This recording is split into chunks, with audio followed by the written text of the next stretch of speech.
Hey, Premier Planet, Justin Barlow here, and tonight I'm talking about PPW number 41. If you missed it, you missed a heck of a show. We started off with our Something to Prove challenge. We did it Battle Royal style this time. Every competitor would get a match later in the evening, and the order of elimination would determine which competitor faced which opponent. First, we had Irish Andy Anderson taking on Big J Knight. There was the X factor of D'Angelo Steele on the outside. Many thought that because of him, things were going to swing Big J's way, but no such luck. Andy coming out the victor in that one.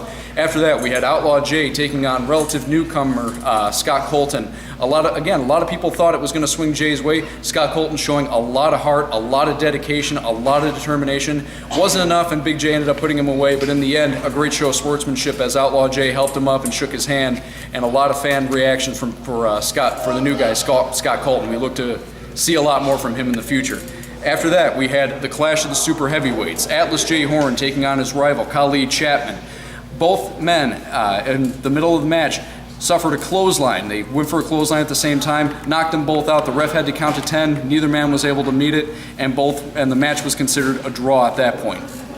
After that, we had half of the tag team champions, the world exclusive Matt Vine, taking on one half of the former champs in Chase Gosling. Vine had control of the match for the most part of it until Andy Anderson came down looking for a little bit more revenge on the world exclusive, allowing Chase to capitalize and pick up the victory.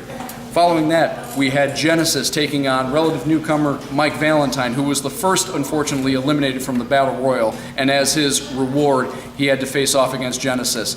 A great showing from Mike Valentine, though. He really took it to the big guy, but a jackhammer ended up putting Valentine away, and Genesis your victor in that match. After that, we had the PPW Triple Threat Heritage Championship match between champion Chris Classic, Texas Pete, and Mirko Jokop. Chris Classic, your victor there, he walks out, still the Heritage Champion. Following that, we had Elite EJ Jensen taking on the future Matt Dewar.